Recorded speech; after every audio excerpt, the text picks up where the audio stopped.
कर दिया। नमस्कार एंड स्वागत है आप सभी लोगों का पुनः एक बार इंस्पिरेशन स्टडी सर्कल के इस ऑफलाइन ऑनलाइन प्लेटफॉर्म पर। तो कल हम लोग गंगा नदी तंत्र का अध्ययन कर रहे थे और गंगा नदी तंत्र के अंतर्गत गुड मॉर्निंग, जय हिंद। गुड मॉर्निंग सर जी। गुड मॉर्निंग सभी को, नमस्कार, सुप्रभात। गंगा नदी तंत्र के अंतर्गत कल हम लोगों ने गंगा नदी को समझा था। गंगा नदी को उत्तराखंड से लेकर हमने पूरा पश्चिम बंगाल और फिर आगे बांग्लादेश में, आप जानते ही हैं किस प्रकार से गंगा नदी जो है वो ब्रह्मपुत्र नदी के साथ मिलती है और फिर आगे चल के ये नदी मेघना नदी से मिलती है और मेघना नदी तंत्र, गंगा ब्रह्मपुत्र और मेघना नदी तंत्र जो बनता है उसके द्वारा विश्व के सबसे बड़े डेल्टा का निर्माण होता है। तो गंगा नदी के तहत हमने जो कल अध्ययन किया गंगा नदी में, उसमें हमने आपको सहायक नदियां बताई। सबसे पहले उत्तराखंड राज्य में जो बनने वाले पंच प्रयाग हैं, जहां पर अलकनंदा और भागीरथी दो प्रमुख हेड स्ट्रीम्स हैं जिनके मिलन से गंगा का जो है निर्माण होता है या गंगा बनती है। उसमें अलकनंदा नदी में हमने देखा था कि कौन कौन से प्रयाग में कौन कौन सी धाराएं आकर मिलती है, और उसके बाद अंततः प्रयाग जो देखा हमने देव प्रयाग, जहां पर अलकनंदा के साथ भागीरथी मिलती है और इन दोनों के मिलन से गंगा नदी का निर्माण होता है। हमने ये भी देखा कि अलकनंदा और भागीरथी कहां कहां से निकलती है और कौन कौन से क्षेत्र से बहकर आती हैं और फिर कहां पर इनका मिलन होकर गंगा बनती है। उसके बाद हमने देखा कि उत्तराखंड के बाद गंगा नदी उत्तर प्रदेश राज्य में जाती है और उत्तर प्रदेश राज्य के बिजनौर जिले में, बिजनौर वो पहला जिला है उत्तर प्रदेश का जहां पर गंगा नदी प्रवेश करती है। इसके अलावा फिर आप जानते हैं उत्तर प्रदेश के बहुत से शहर, प्रमुख शहर जो हैं वो गंगा नदी के तट पर बसे हुए हैं, जिनमें कानपुर शहर, वाराणसी शहर और प्रयागराज शहर प्रमुख हैं। उसके बाद बलिया पहुंचती है लास्ट में, उत्तर प्रदेश का आखिरी जिला बलिया है और फिर वहां से बिहार पहुंच जाती है और फिर बिहार से होती हुई नदी पहुंचती है कहां पर, झारखंड के उत्तरी हिस्से में, और एक ही जिले में झारखंड में फ्लो करती है। उसके बाद पश्चिम बंगाल पहुंचती है।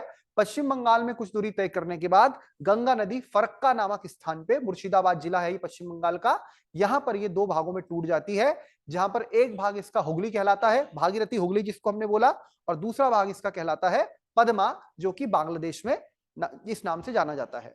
तो यहां तक मुझे लगता है आप लोगों को क्लियर हो गया होगा और किसी को भी यहां तक कोई संशय नहीं होगा। अगर आपके मन में कोई प्रश्न है तो आप पूछ सकते हैं। अभी जो हमने कल गंगा नदी तंत्र पढ़ा था, पंचप्रयाग पढ़े थे, वो सबको क्लियर हो गया था और गंगा की सहायक नदियां हमने पढ़ी थी वो भी क्लियर हो गई थी, दाईं तरफ की बाईं तरफ की। बताइए सबको क्लियर हो गया था ऑनलाइन ऑफलाइन? सब कुछ क्लियर था ना कल तक जो हमने पढ़ा था? गंगा नदी कहां से आती है? राम बहादुर जी ने पूछा था गंगा का पानी खराब क्यों नहीं होता। इसके अलावा गंगा कितना डिस्टेंस कवर करती है, सब कुछ क्लियर है आपको? भागीरथी क्या है, अलकनंदा क्या है, भागीरथी जो उत्तराखंड में वो क्या है, भागीरथी जो पश्चिम बंगाल में वो क्या है, सबको क्लियर है? टॉन्स नदी क्या है? टॉन्स नदी यमुना की सहायक भी है एक, और टॉन्स नदी गंगा की भी सहायक एक। ये सब क्लियर है कि नहीं है? सर हमारे यहाँ जो है प्रयागराज में जो टॉन्स नदी गंगा नदी की सहायक नदी है सर। हाँ, एक उत्तर प्रदेश वाली और एक यहाँ वाली उत्तराखंड वाली गंगा नदी तंत्र। इसके अंतर्गत हमने कल अध्ययन किया दाईं तरफ की और बाईं तरफ की सहायक नदियों का। तो जरा मुझे बताएं आप सभी लोग, जो गंगा नदी की सहायक नदियां हैं, अभी उत्तराखंड में तो आपने देख लिया था, पंचप्रयाग पढ़ लिए, वो पर्याप्त है। उसके अलावा अब जो सहायक नदियां हैं गंगा नदी की, उनका नाम आपको याद होगा। इस प्रकार से हमने देखा गंगा का फ्लो है और इसमें इस तरफ से जो मिलने वाली नदियां हैं और इस तरफ से मिलने वाली जो नदियां हैं, तो आप समझ रहे हो नदी इस तरफ जा रही है तो ये दाईं तरफ की हो गई और वो बाईं तरफ की हो गई। तो पहले अगर हम बाईं तरफ की नदियों की बात करें तो बाईं तरफ से जो नदियां गंगा में मिलती है उनका नाम आप जानते हैं, राम गंगा, गोमती, घाघरा, ये घाघरा वही है, शारदा, काली नदी, सब मिलती है ये, और ये घाघरा नदी बनती है, बहुत बड़ी, बहुत पानी छोड़ती है गंगा में। रामगंगा, गोमती, घाघरा। इसके अलावा गंडक, कोसी और महानंदा। महानदी नहीं, महानंदा, महानदी अलग नदी है, ठीक है। ये है रामगंगा, गोमती, घाघरा, गंडक, कोसी, महानंदा, ये 6 प्रमुख नदियां हैं, 6 प्रमुख ये स्ट्रीम्स हैं। इसके अलावा आप इधर से बताइए मुझे, इस तरफ से कौन सी है? चंबल तो बाद में आएगी ना, वो तो यमुना की है। इधर से कौन सी पढ़ी थी हमने? इधर से दाईं तरफ से हम देखें तो दाईं तरफ से जो सबसे प्रमुख नदी है किसकी? गंगा की। तो वो कौन सी है? यमुना। आ जाइए जल्दी। यमुना और सोन। कौन सी पड़ी थी? सोन। और एक टॉस भी थी, और एक फिर कौन सी है? दामोदर। कौन सी है? दामोदर। ये आपको याद रखना है। फिर यमुना की सहायक नदियां, यमुना की सहायक नदियां कौन सी पड़ी थी? एक तो टॉस, उत्तराखंड में पहाड़ी क्षेत्र में टॉस, एक मेरठ गाजियाबाद की हिंडन,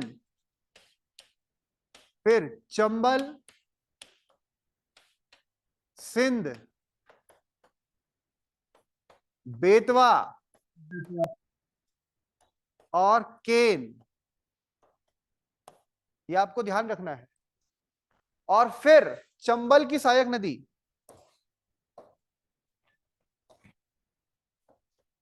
कौन सी थी? चंबल की सहायक बनास, मेज, शिप्रा। ये आपको ध्यान रखनी है। तो इसको जरा इस तरह से लिख दीजिए आप, ताकि आपको ध्यान रहे कौन किसकी सहायक नदी है।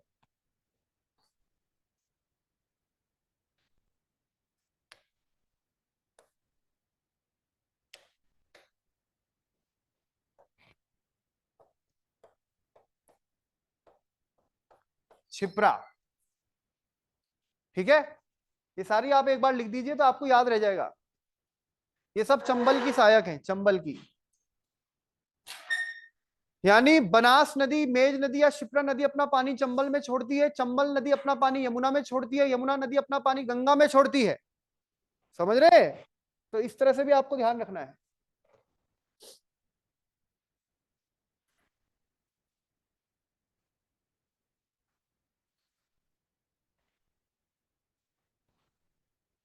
ठीक है आयुष, ताकि आप इंडिया के मैप में सबको लोकेट कर लेंगे। इसको लिख लीजिए अपनी कॉपी में।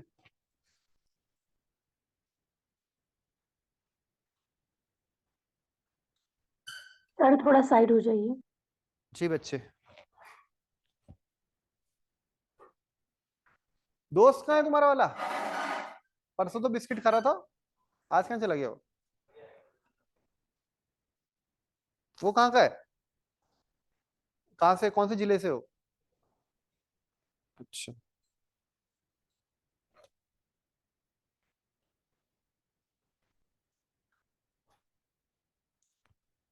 कर लिया? याद भी हो जानी चाहिए भाई। ये है कैसी? ये किस तरफ की है? Left bank. ये कैसी है? Right bank. कैसी है? राइट बैंक, दाई तरफ की। अब आप इनमें एक चीज देखना जरा गौर से। इनमें ध्यान से एक चीज देखना। सर ये इधर लास्ट में क्षिप्रद लिखा है क्या? शिप्रा, शिप्रा, शिप्रा। शिप्रा बोल दो, शिप्रा बोलो। ये कहाँ की नदी है? सुना है शिप्रा नदी के बारे में? ये नदी है सर उज्जैन की। सर कल सर जो मैप बनाने के लिए आप दिए थे, स्केच करने के लिए हम लोगों को हाँ ब्लैक जी। बोर्ड से, तो सर उसमें कोई सांपो भी है क्या? नदी 2900 किलोमीटर सर, मैंने शायद उसमें स्पष्ट ना हो, मैंने गलत सांगपो, लिखा लग रहा वो है। हाँ सर ब्रह्मपुत्र की है। वो ब्रह्मपुत्र को जी, बोलते हैं सांगपो। सांपो, ब्रह्मपुत्र को अच्छा बोलते हैं ओहो। सांगपो। अभी उसका जिक्र नहीं, उसका अगले उसमें जिक्र होगा, अगले क्लास में, मतलब जब हम ब्रह्मपुत्र पढ़ेंगे। सांगपो जो लिखा था वो ब्रह्मपुत्र के लिए लिखा था। इधर देखिए शिप्रा नदी जो हम बता रहे हैं, शिप्रा, इसे शिप्रा भी लिखते हैं लोग, शिप्रा, शिप्रा। आपको ध्यान रखना है, शिप्रा नदी जो है ये वही नदी है जो उज्जैन में है। उज्जैन मध्य प्रदेश में। महाकाल आपने मंदिर सुना होगा, भगवान शिव का जो द्वादश ज्योतिर्लिंग है उनमें एक मंदिर है महाकाल का मंदिर, सुना है ना सबने? जैसे काशी विश्वनाथ है, जैसे उत्तराखंड में रुद्रप्रयाग में केदारनाथ है, वैसी मध्य प्रदेश में दो जो है शिव के क्या है, दो ज्योतिषलिंग, जो 12 ज्योतिर्लिंग है उनमें से दो मध्य प्रदेश में पड़ते हैं। तो उनमें एक है उज्जैन में स्थित महाकाल मंदिर। तो महाकाल मंदिर जिस नदी के किनारे है वो नदी ही शिप्रा नदी है, समझ गए।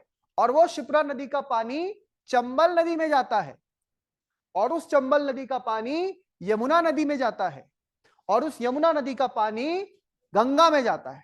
समझ रहे हैं बात को? यानी किसकी, गंगा की सहायक नदी है यमुना, यमुना की सहायक नदी है चंबल, और चंबल की सहायक नदी है शिप्रा। तो कितनी लंबी कहानी हो गई, समझ पा रहे हैं? तो ये आपको ध्यान रखना है। दूसरा फैक्ट आप ध्यान रखें, पहाड़ी क्षेत्रों में आप देखिए इन सब में, ये सब बताइए कौन सी ट्रिब्यूटरी, आयुष राइट बैंक या लेफ्ट बैंक, गंगा की दाई या बाई सहायक है? ये सारी लेफ्ट बैंक, यानी बाई तरफ की, यानी उत्तर दिशा से मिलने वाली, लेफ्ट, बाई तरफ की। अब जरा इनमें एक चीज देखिए, आप पहचान पाएंगे इनमें से पहाड़ी नदियां कौन कौन सी है, कौन कौन सी नदियां जो हिमालय क्षेत्र से आ रही हैं। तो क्या रामगंगा पहाड़ी नदी है? बिल्कुल रामगंगा पहाड़ी नदी है, ठीक है, पौड़ी और नैनीताल वाला क्षेत्र है वहीं से निकल रही है। दूसरा, क्या गोमती पहाड़ी नदी है इनमें? नहीं। अब इधर से देखें तो एकमात्र ऐसी नदी है गोमती जो पहाड़ी नदी नहीं है।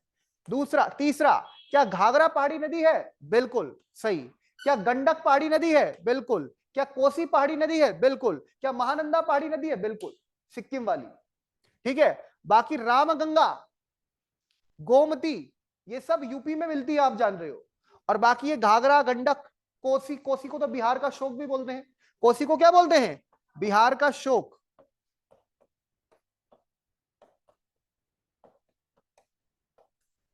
अब ये इधर आइए, तो ये सब कौन सी हो गई जो पहाड़ी नदियां हैं, इनमें से एक पहाड़ी नदी नहीं है, गोमती, ध्यान रखना है आपको, ठीक। अभी हम उसका सब उद्गम वगैरह सब देखेंगे। अब आ गए हम इधर, ये है दाई तरफ की राइट बैंक, ये कौन सी है? Right bank. इनमें जरा ध्यान रखें, इनमें एक पहाड़ी नदी है, कौन सी है? केवल यमुना। उनमें एक बाकी सब पहाड़ी और एक नहीं है। इनमें बाकी सब प्रायद्वीपीय और एक नहीं है। तो यमुना कैसी है? पहाड़ी नदी है। यमुना कैसी है? पहाड़ी नदी। गंगा के पश्चिम लेफ्ट साइड आप देखिए, उत्तराखंड से वहीं तो उद्गम हो रहा है इसका। यमुना पहाड़ी नदी है। एक बात है अभी ध्यान रखनी है, इसके बारे में आगे की बात अभी बताता हूं। दूसरा, सोन नदी प्रायद्वीपीय नदी है, वही वाली अमरकंटक वाली। टॉस नदी भी प्रायद्वीपीय नदी है, दूसरी वाली। एक टॉस यमुना की भी सहायक है, वो अलग है, वो पहाड़ी है, ये प्रायद्वीपीय है। और दामोदर नदी, दामोदर नदी आप जानते हो बहुत इंपॉर्टेंट है। दामोदर नदी वही नदी है जो हम पढ़ चुके हैं कहां पर? हजारीबाग का पठार, याद आ रहा है? रांची का पठार, जो छोटा नागपुर पठार को दो भागों में बांट रही थी, वो नदी कौन सी थी? दामोदर नदी। छोटा नागपुर पठार को दो भागों में बांट रही थी, उस नदी का नाम क्या है? दामोदर नदी। अच्छा, एक बात और ध्यान रखें, दामोदर नदी जो है इसको बंगाल का शोक कहा जाता था।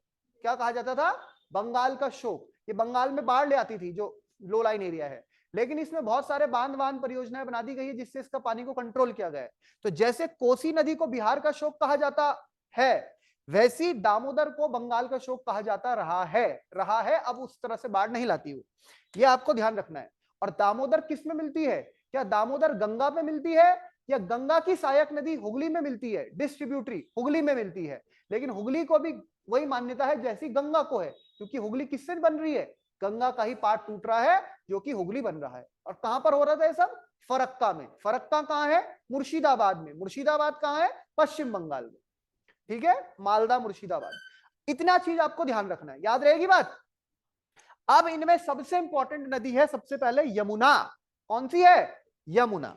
अब जरा याद कीजिए, चार धाम मैंने आपको पढ़ाए थे उत्तराखंड में, और मैं इधर से शुरू करूं तो बद्रीनाथ, पश्चिम में उसके केदारनाथ, और पश्चिम में है गंगोत्री, गंगोत्री के पश्चिम में यमुनोत्री। अब यमुनोत्री यानी कि यमुना नदी की बात होगी, तो अब पुराणों में इसको लेकर क्या मान्यता है? जैसे गंगा को लेकर आपने मान्यता पढ़ी, पुराणों में यमुना नदी को भी बहुत मान्यता है। और यमुना नदी भारत की महत्वपूर्ण नदियों में आती है। सबसे पहली बात तो यमुना नदी भारत की 5 लंबी नदियों में चौथे नंबर पे आती है। जरा मुझे बताए, भारत की 5 लंबी नदियां कौन कौन सी हैं? मैंने आपको पढ़ा रखी है। सबसे लंबी नदी कौन सी है भारत में? गंगा। गंगा के बाद गोदावरी। ब्रह्मपुत्र। फिर कौन सी है? ब्रह्मपुत्र नहीं, अभी गंगा। गंगा के बाद गोदावरी लंबाई में। फिर कौन सी है? कृष्णा। फिर कौन सी है? यमुना। और फिर कौन सी है? नर्मदा। तो भारत की 5 लंबी नदियां मैं आपको यहां पे लिख रहा हूं, जिसको नहीं पता वो याद रखेगा। भारत की सबसे लंबी नदी है गंगा। गंगा के बाद आपको ध्यान रखना है कौन सी आती है? गोदावरी। ये प्रायद्वीपीय भारत की सबसे लंबी नदी है और पूरी तरह भारत में फ्लो होने वाली सबसे लंबी नदी है।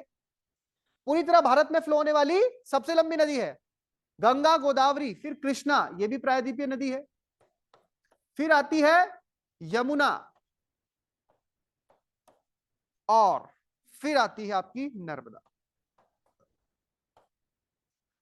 तो यमुना नदी भारत की चौथी सबसे लंबी नदी है।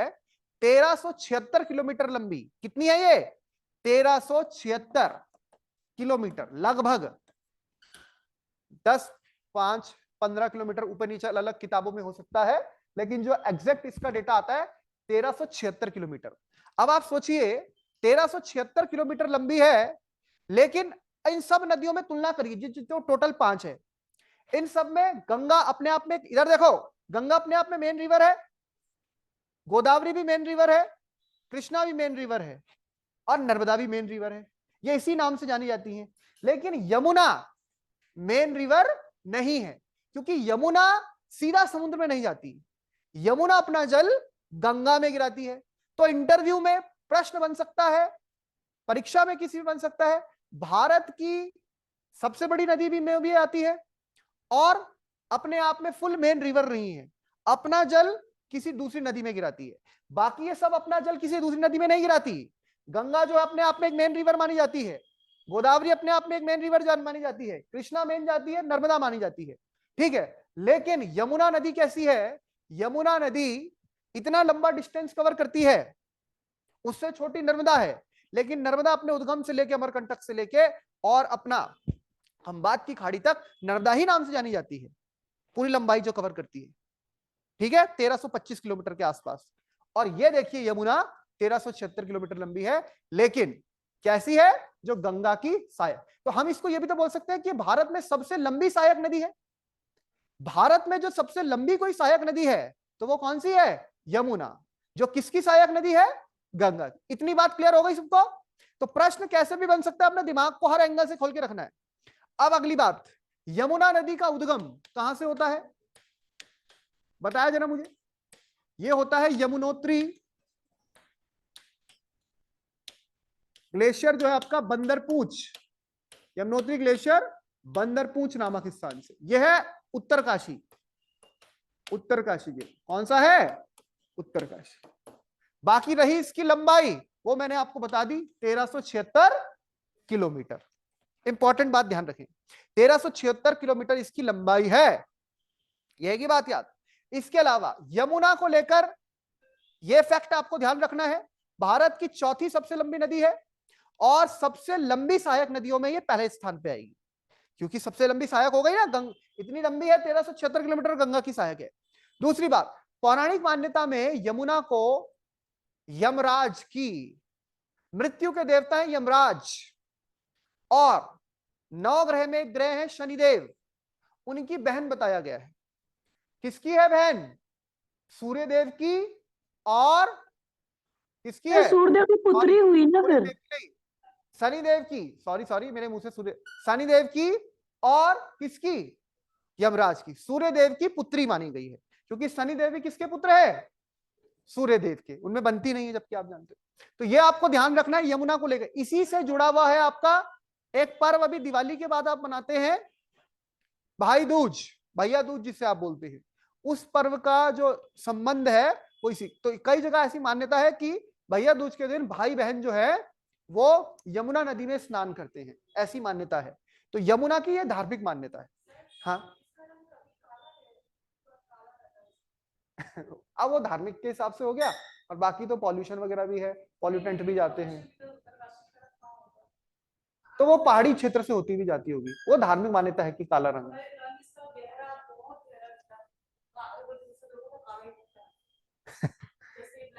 ठीक है, समझ में आ गई बात। तो यह है यमुना। अब ये कहां कहां से प्रवाहित होती है? तो एक राज्य होगा यूके, दूसरा दूसरा राज्य होगा हिमाचल प्रदेश, उत्तराखंड, हिमाचल प्रदेश, ठीक है, बॉर्डर बना रहा है ना, और देखा है आपने। फिर आती है हरियाणा। हरियाणा में तो पूरा एक जिला है यमुना नगर। हरियाणा में यमुना नगर नाम का जिला है, और वो यमुना नगर यमुना के नाम पे। उसके बाद जाती है दिल्ली। अच्छा, दिल्ली में तो आप देखो क्या हालत है इसकी, बहुत बुरी हालत है दिल्ली में, है ना, काली हो जाती है दिल्ली में बिल्कुल। और उसके बाद दिल्ली के बाद ये जाएगी यूपी। कहां जाएगी? तो जैसे गंगा जा रही थी 5 राज्यों में, अगर आप दिल्ली को राज्य मानो, वैसे दिल्ली संघ शासित प्रदेश है, तो ये भी 5 राज्यों में बह रही है, उत्तराखंड, हिमाचल प्रदेश, हरियाणा, दिल्ली और यूपी। और अगर दिल्ली को प्रॉपर यूटी मान ले तो 4 राज्य और एक संघ शासित प्रदेश दिल्ली में बह रही है। टोटल डिस्टेंस कितना कवर कर रही है आयुष? 1376 किलोमीटर। अब इसमें एक इंपॉर्टेंट बात, जो यमुना नदी है, भारत की राजधानी दिल्ली, भारत उत्तर प्रदेश का प्रमुख शहर कौन सा है? आगरा। आगरा, आगरा आप सुन रहे ना, किसके किनारे पे? इसी के। अच्छा, एक बात और ध्यान रखें, यही नदी उत्तर प्रदेश में जब जाएगी तो उत्तर प्रदेश में अपनी सहायक नदी गंगा से मिलेगी, और जिस स्थान पे मिलेगी उसी का नाम क्या है? प्रयागराज। तो जहां उत्तराखंड में पंचप्रयाग हैं, उत्तर प्रदेश में प्रयागराज है। और प्रयागराज भी वो स्थान है जहां पर कुंभ मेले का आयोजन होता है। प्रयागराज भी वो स्थान है जहां पर कुंभ मेले का आयोजन होता है। कोई बता सकता है मुझे कुंभ मेले का आयोजन कहां कहां पे होता है भारत में? सर उज्जैन में, और वेरी गुड, प्रयागराज, और वेरी गुड। उसमें छत्तीसगढ़ में राजिम में, अ, छत्तीस और 3 जगह सर हमें जानकारी है सर। तो छत्तीसगढ़ में राजिम में होता है। नहीं, देखिए, आपने 2 तो सही बोले एकदम, छत्तीसगढ़ वाला मेरी जानकारी में नहीं है। 4 जो प्रमुख स्थान हैं उनमें जो, हाँ, ये होता है, क्या बोलते हैं, कुंभ का मेला, ये वही स्थान माने जाते हैं धार्मिक मान्यता में जहां अमृत की बूंद गिरे थे। उनमें सबसे पहले आता है हरिद्वार। हरिद्वार गंगा नदी के तट पर। दूसरा आता है आपका प्रयागराज, गंगा, यमुना और अदृश्य सरस्वती, ऐसा भी मानते हैं यहाँ पे 3 नदियां मिलती हैं, त्रिवेणी बनती है, सरस्वती भी। तीसरा आपका आता है उज्जैन, शिप्रा नदी। और चौथा आता है नासिक, गोदावरी नदी। ये स्थान, ठीक है, तो ये आपको ध्यान रखना है। नदियां भी बताई आपको मैंने, स्थान भी बताया, ये आपको ध्यान रहेगा। प्रयागराज इस तरह से यहां पर मिल जाती है। अब इसकी सहायक नदियों में ध्यान रखें तो केवल 6 सहायक नदियां आप ध्यान रखें। 6 सहायक नदियों में मैंने आपको बताया इंपॉर्टेंट, सबसे पहले आप देखिए, उत्तराखंड में इसको मिलती है, ये जैसे ये है यमुना, उत्तराखंड में इसे मिलती है कौन सी नदी? टॉस। अब ये टॉस पूछा जाने लगा है क्योंकि टॉस बहुत इंपॉर्टेंट है, 2.5 से 3 गुना पानी इसका बढ़ा देती है टॉस नदी। अच्छा, ये टॉस नदी जो है, उत्तराखंड वाली टॉस नदी, इसका ऊपर नाम तमसा रहता है। क्या रहता है? तमसा। तमसा नाम से निकलती है, तमसा धारा के रूप में। और इस टॉस नदी में, अब ये केवल उत्तराखंड में आप ध्यान रखेंगे, इस टॉस नदी में आपने पढ़ा होगा बनती कैसे टॉस ये, एक तो तमसा की धारा हो गई, एक धारा हो गई इधर से रूपिन, एक हो गई सुपिन। रूपिन, सुपिन और तमसा, ये सब जब मिलती है तो आपस में, ये तमसा आ रही हर की दून का क्षेत्र जो हो गया ऊपर उत्तरकाशी में, तो ये सब जब आपकी आगे मिल जाती है तो ये बन जाती है टॉस। बहुत पानी होता है इसमें। ये स्थान है कालसी, ठीक है, कालसी देहरादून, कालसी देहरादून जिले में आता है। तो यहां पर ये मिलती है इसमें। और भी फिर आगे बहुत सारी आसन वगैरह नदियां मिलती हैं, ये आपको ध्यान रखना है। लेकिन अभी आपको ऑल इंडिया लेवल पे एक तो ये ध्यान रखना है, एक इसकी इंपॉर्टेंट नदी आपको ध्यान रखनी है, हिंडन। कौन सी है? ये वही हिंडन है जो मेरठ गाजियाबाद वाली है, समझ रहे? यानी कि ये काफी इंपॉर्टेंट है ये भी। इसके अलावा फिर आपको ध्यान रखनी है 4, वो आपको पता ही है, चंबल, सिंध, बेतवा और केन। तो ये आपको ध्यान रखना है कि ये यमुना की सहायक नदियां हैं। हो जाएगी बात याद? ठीक है, तो अब मैं आपको नक्शे में ले जा रहा हूं इसके, जरा ध्यान से देखेंगे उसको, और हम एक एक करके बाकी रिवर्स को भी स्टडी करेंगे। इतनी बात आपको ध्यान रखनी है, एक गंगा को ध्यान रखना, और यमुना के बारे में भी इतनी बातें तो आपको पता होनी चाहिए, क्योंकि यमुना गंगा की सबसे महत्वपूर्ण सहायक नदी है, लंबी। चलिए अब बढ़ते हैं आगे।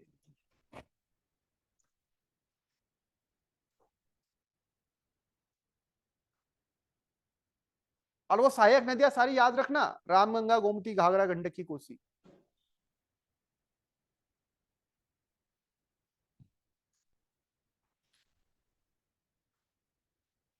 आपका रिवर मैप होगा ना एटलस में, है नदी का नक्शा।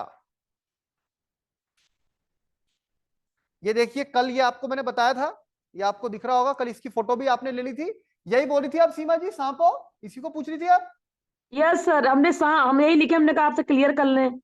हाँ, ये सांगपो नदी है, ब्रह्मपुत्र नदी है ये, ठीक है। अब देखिए जरा इधर सभी लोग, हमने अब कल बात की थी किसकी, इसकी, रामगंगा की, गोमती की, घाघरा, गंडक, कोसी, महानंदा। ये आप देख पा रहे हैं, ये अभी हमने आपको लिखवा भी दी।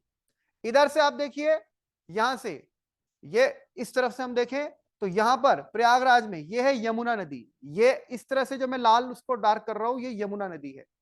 और यमुना में मिल रही है बहुत सी सहायक नदियां, इसमें आप देख पा रहे हैं, चंबल मिल रही है, सिंध मिल रही है, बेतवा मिल रही है, केन मिल रही है। तो ये देख रहे हैं आप, चंबल, सिंध, बेतवा, केन मिल गई किसमें, यमुना में। और यमुना मिल गई किसमें, गंगा में, प्रयागराज में। एक और प्रायद्वीपीय नदी है टॉस। एक टॉस तो वो थी जो हमारे उत्तराखंड वाली टॉस है, एक ये है प्रयागराज, एक ये है जो कि प्रायद्वीप की है। ये किसमें मिल रही है, सीधा गंगा में। ये इतनी इंपॉर्टेंट नहीं है, लेकिन इंपॉर्टेंट है सोन। सोन किसमें मिल रही है, ठीक है, पटना के निकट। इसके अलावा ये देखिए, ये नदी बता सकते हैं कौन सी है, दामोदर। लेकिन ये किस में मिल रही है, हुगली में। ये किस में मिल रही है, हुगली में। ये भी इंपॉर्टेंट है, ध्यान रखना है आपको। तो ये दाई तरफ की हो गई, और वो सब क्या हो गई, बाई तरफ की नदियां हो गई। ये आपको ध्यान रखना है। ये गंगा नदी तंत्र में इस तरह से आपको व्यवस्था ध्यान में रखनी है। अब अगर आगे देखें आप, इसका ये वाला मैप दिख रहा है आपको, इसमें और डिटेल्ड है, क्लियर दिख रहा है तो फोटो ले लीजिए इसकी, आपको नहीं तो फोटो ले लीजिए आप।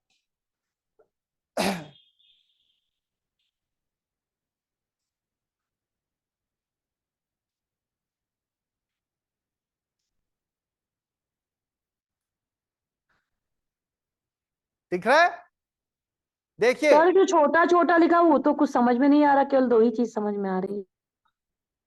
क्या, गंगा, स्क्रीनशॉट लो आप उसका, सर ले स्क्रीनशॉट लो। लिया, ले लिया, ले लिया सर। हाँ, तो आपको ये दिखेगी मेन रिवर गंगा। ये ये दो धाराओं में ये गंगा दिखेगी, ये जो डार्क वाली है, इसको मैं बना देता हूं।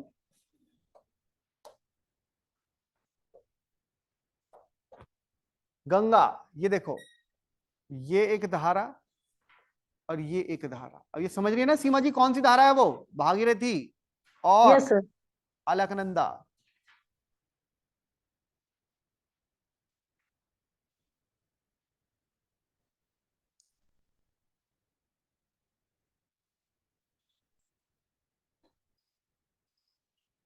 ये आप समझ गई होंगी, टूट गई नदी, एक भाग बन गई। ये जो मैंने बनाई है लाल लाल कलर में, ये आपकी गंगा है। और मैं अब दूसरे कलर में बना रहा हूं एक, यमुना। तो यमुना भी आपको पता है हिमालय क्षेत्र से आ रही है। और ये दिल्ली आ गया हमारा, और ये मथुरा आ गया, उत्तर प्रदेश, भगवान कृष्ण की नगरी। और ये आ गया आपका इलाहाबाद, प्रयागराज। अब आप सोचिए, ये जो क्षेत्र होगा, कौन सा क्षेत्र, ये क्षेत्र, जिसको मैंने हरा हरा कर दिया, क्या ये गंगा यमुना का दोआब क्षेत्र नहीं है? क्या ये बहुत फर्टाइल एरिया नहीं होगा, बहुत ज्यादा उपजाऊ क्षेत्र होगा? समझ पा रहे हैं बात को? अब आप देखिए, ये आ गई चंबल, सिंध, दिख रही है आपको, बेतवा, केन, ये सब किस में मिल रही हैं, यमुना में। यमुना की सहायक नदियां हैं, आपको ध्यान रखना है, ये सब यमुना की सहायक नदियां हैं, ठीक है। अब चंबल नदी आपको दिख रही है, चंबल में आप देखिए, ये आपको दिख रही होगी बनास रिवर। बनास, बताया था आपको, चंबल की सहायक है कौन सी, बनास रिवर। तो अब आप अगर अपने एटलस में भी कहीं देखेंगे इनको, तो ये आपको दिख जाएगी, काली सिंध दिख रही है, पार्वती दिख रही है, ये सब किसकी है, चंबल की। ये देखिए, काली हाँ सिंध, सर दिख रहा है सर, मतलब है सर। पार्वती, हिंदी ठीक है। हिंदी वाले में ऑफिस नंबर में है। हिंदी वाले में 29 नंबर। हाँ, ये आपको ध्यान रखना है, ये पूरा सिस्टम है इसका, रिवर सिस्टम। हो जाएगा क्लियर? और नक्शा देखिए, और भी नक्शा है हमारे पास। और कहां गया ये तो वो कल वाला आपने फोटो ले ली थी पंच प्रयागों की, है ना? ये पंच प्रयाग है।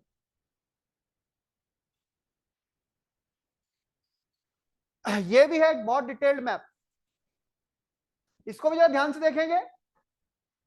इसकी भी फोटो ले लीजिए आप, ले ली थी, इसकी भी ले ली थी, ले लीजिए photo.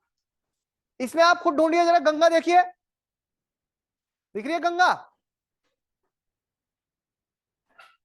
Ganga river Kanpur city आपको हाईलाइट हो रखी है, और गंगा के साथ आप बहुत सारी सहायक नदियां देख रहे हैं। जैसे ऊपर से देखिए आप रामगंगा, फिर आप देखिए नीचे गोमती, ये है गंगा, ये जा रही है गंगा, ये राम गंगा, देख रहे हैं? ये है गोमती, ये घाघरा, और घाघरा वही देखो शारदा, देख रहे हैं रिवर? ये उसी में सहायक जो हमारी काली नदी है उसका पार्ट है।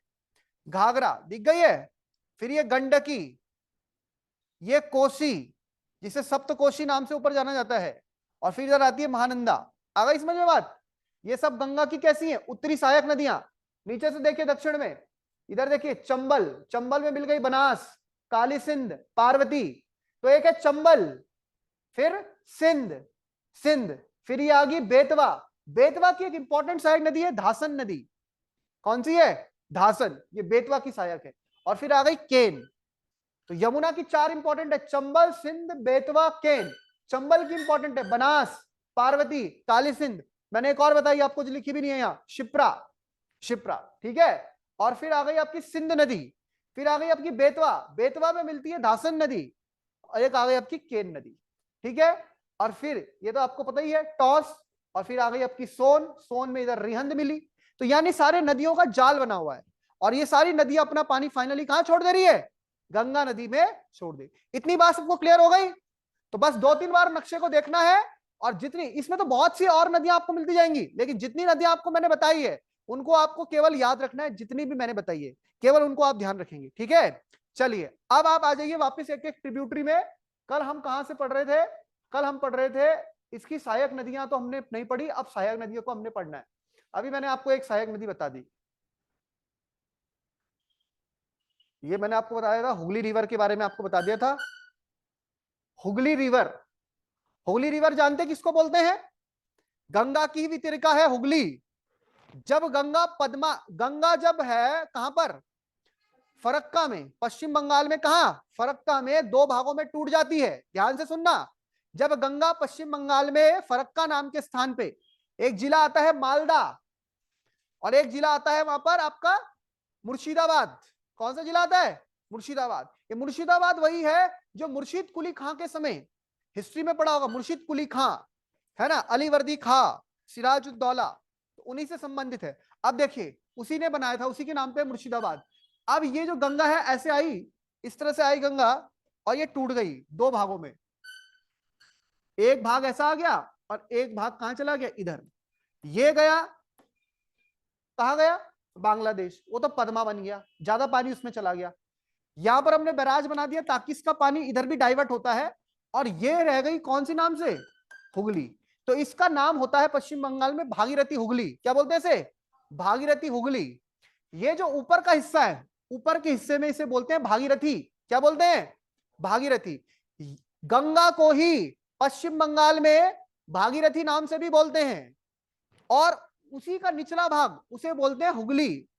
क्या बोलते हैं? हुगली। यानी एक ही रिवर है, उसको भागीरथी हुगली नाम से जाना जाता है। ऊपर के हिस्से में भागीरथी बोल दिया, नीचे के हिस्से में क्या बोल दिया उसको? हुगली। अच्छा, इसी भागीरथी हुगली के किनारे पर आपका कलकत्ता शहर, सुना है आपने? बहुत इंपॉर्टेंट है। कौन सा शहर?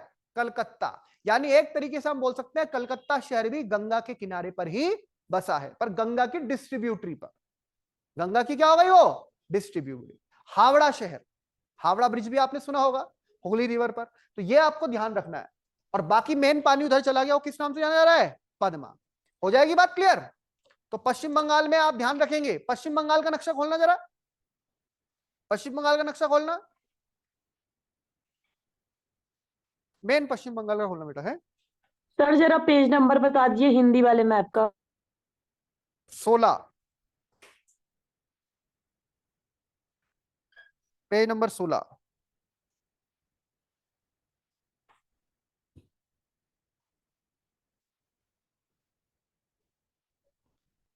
वहां पर देखिए, फरक्का आपको मिलेगा एक जगह, फरक्का को मार्क कर लेना। पेज नंबर 16 हिंदी में, इंग्लिश में कौन सा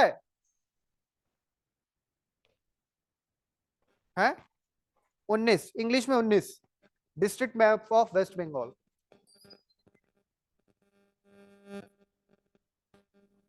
अच्छा,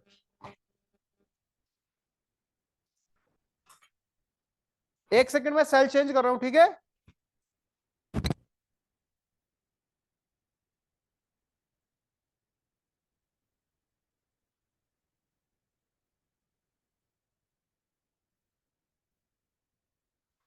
अब देखिए जरा पश्चिम बंगाल में, पश्चिम बंगाल में एक जगह पड़ती है मालदा।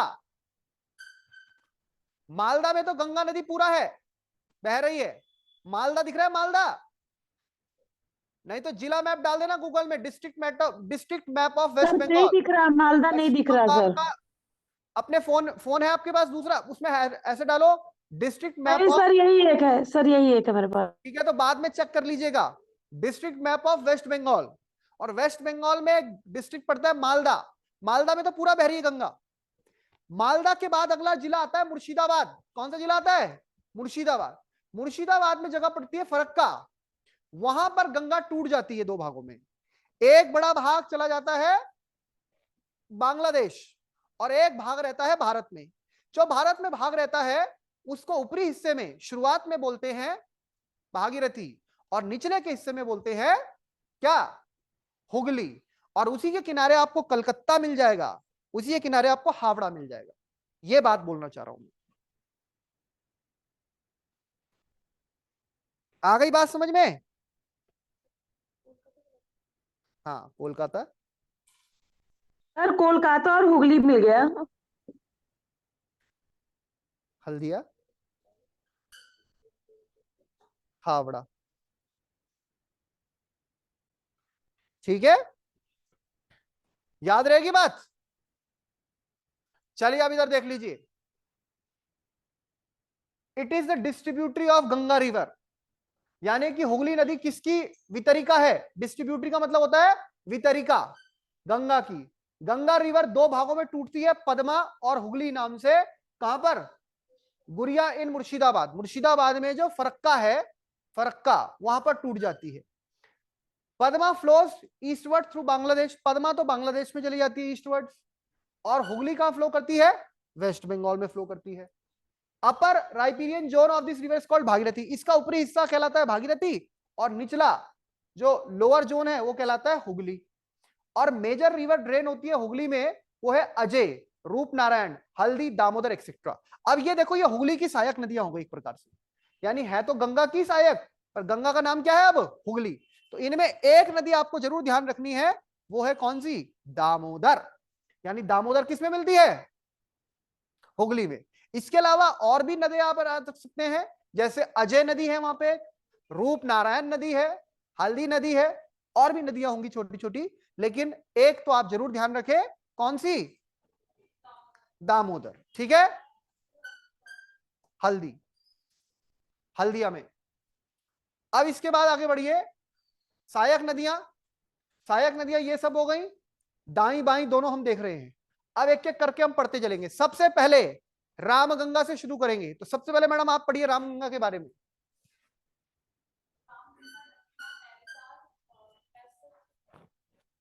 नैनीताल,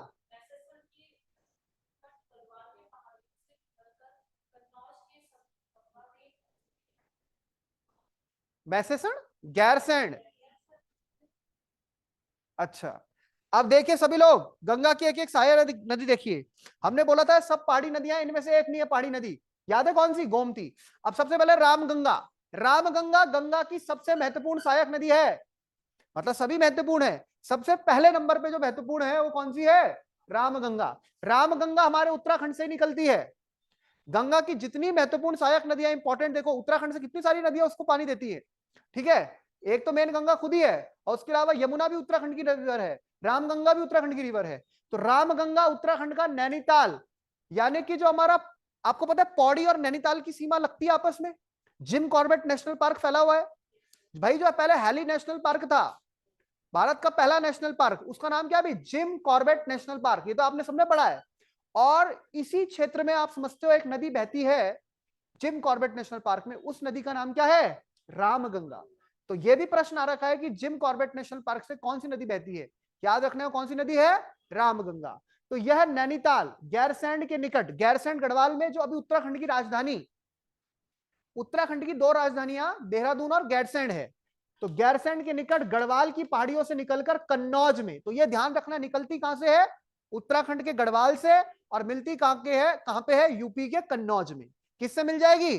गंगा से। तो पहली बस आपको ध्यान रखनी है रामगंगा, पहाड़ी नदी है। दूसरी आ गई गोमती। गोमती नदी पहाड़ी नदी नहीं है। अब देखो कहां से निकल रही है, यह उत्तर प्रदेश के पीलीभीत। अब ये देखो, अब ये पीलीभीत से निकल रही है, पहाड़ तो ऊपर रह गया, ये निकल रही है प्लेन एरिया से। अब पीलीभीत कौन सा क्षेत्र है सर? पीलीभीत एक जिला है उत्तर प्रदेश में, और पीलीभीत वही क्षेत्र है जहां से वरुण गांधी सांसद रहे हैं। मेनका गांधी, वरुण गांधी का नाम आपने सुना होगा, राहुल गांधी के चचेरे भाई हैं वरुण गांधी, पीलीभीत संसदीय क्षेत्र से सांसद रहे। तो यह उत्तर प्रदेश के पीलीभीत जनपद से निकलती है, एवं गाजीपुर के निकट, उत्तर प्रदेश में जगह पड़ती है गाजीपुर, सुना है आपने? मऊ, गाजीपुर, वाराणसी, सुना है? तो उत्तर प्रदेश के गाजीपुर, ओपीएम, यहां पर सीआरपीएफ भी डिप्लॉय रहती है। हाँ बोलिए राम बहादुर जी, क्या बोल रहे हो? हाँ सर, पूरा उत्तर प्रदेश पूर्वांचल में है, हाँ मिर्जापुर, उत्तर प्रदेश बनारस, पूर्वांचल, गाजीपुर।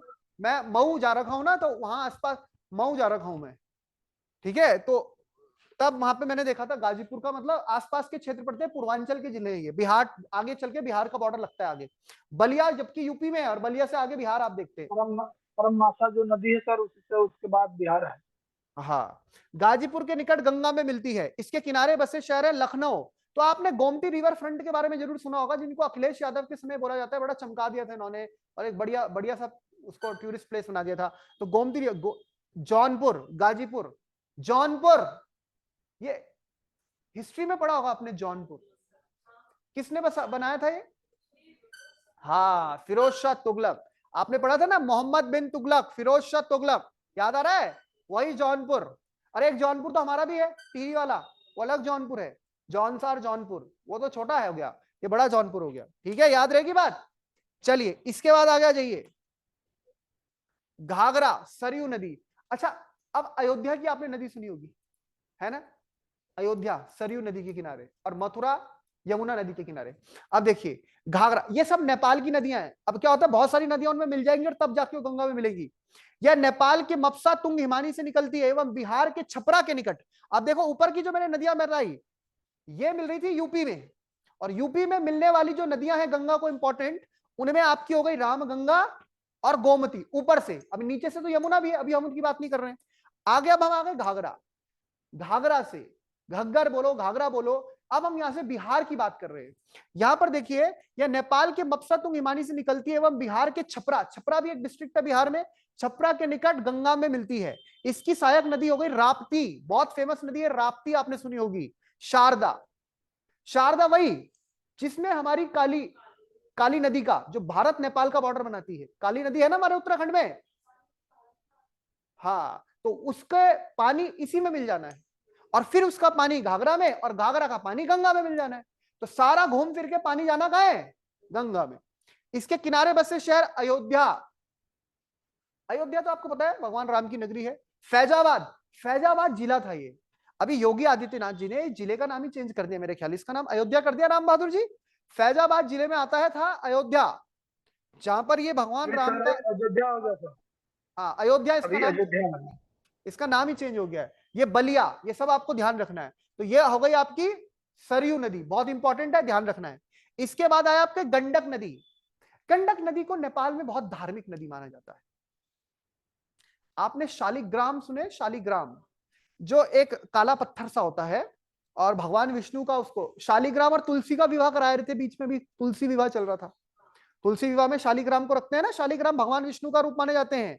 अब आप देखिए नेपाल में शालिग्रामी नदी नाम से जानी जाती है, तो बड़ा इसके मतलब तट पर क्या मिलते हैं, जैसे नर्मदा नदी के तट पर भी आप देखते हो लोग वहां से शिवलिंग वुवलिंग पत्थर वत्थर लाते हैं, शिवलिंग का वो होता है। तो नेपाल के शालिग्रामी नदी के नाम से जानी जाती है, भारत के पटना के निकट गंगा नदी में मिलती है। तो ये भी कहां मिल गई, ये भी कहां मिल गई, पटना के निकट यानी बिहार में। ये सब पहाड़ी नदियां हैं, इनमें से केवल एक पहाड़ी नदी नहीं थी, वो कौन सी थी, गोमती। आगे बढ़िए, अब आ गई कोसी, बहुत बहुत बहुत इंपॉर्टेंट रिवर, सप्तकोशी के नाम से ऊपरी क्षेत्र में जानी जाती है। 7 अलग अलग धाराएं इसमें है, लेकिन अब आप ध्यान रखिए 7 धाराओं से मुख्य धारा अरुण नाम से माउंट एवरेस्ट के पास गोसाई थान। ये देखो ट्रांस हिमालयन रिवर हो गई एक प्रकार से, क्योंकि ये आ रही है तिब्बत के क्षेत्र से, तिब्बत से आ रही है नेपाल, और नेपाल से आ रही है भारत, तो हो गई ना वैसी रिवर। तो ये देखिए 7 धाराओं से मुख्य धारा अरुण नाम से माउंट एवरेस्ट के पास गोसाई थान चोटी से निकलती है। भागलपुर जनपद, ये भी बिहार में है, भागलपुर सारी नदी अब हम बिहार में पड़ रही हैं। भागलपुर जनपद में गंगा नदी से मिलती है। बार बार अपना रास्ता बदलने के एवं बाढ़ लाने के कारण ये नदी बिहार का शोक कहलाती है। अब बिहार का शोक आपको पहले बताया कौन सी नदी है, कोसी नदी। और क्यों कहती है बिहार का शोक, क्योंकि अपना रास्ता बदलती है। और अपना रास्ता क्यों बदलती है ये नदी, क्यों बदलती है अपना रास्ता, बताइए कोई, ये नदी अपना रास्ता क्यों बदलती है बार बार। देखिए ये नदी आ रही है ऊपर तिब्बत के क्षेत्र से, फिर आ गया आपका नेपाल का क्षेत्र, और फिर आ गया आपका भारत का क्षेत्र। तो भारत तो हो गया निचले हिस्से में ना, भाई सबसे ऊपर हो गया तिब्बत, तिब्बत से आया नेपाल, और नेपाल से आ रही भारत। अब ये नदी जब वहां पर है तो वहां पर तो आप समझिए अलग अलग धाराएं इसको प्राप्त हो रही है। ये मान लीजिए नदी आ रही है, इधर से भी धारा, इधर से भी धारा, इधर से भी धारा, इधर से भी धारा, 7 अलग अलग धाराएं। और पहाड़ी क्षेत्र, स्लोप देखिए नेपाल में कितना ऊपर है हिमालय, अब ऊपर से निचले हिस्से में आ रही है। तो नदी के पास ऊपरी क्षेत्र से निचले क्षेत्र में जब जा रही है तो भारी वेग है।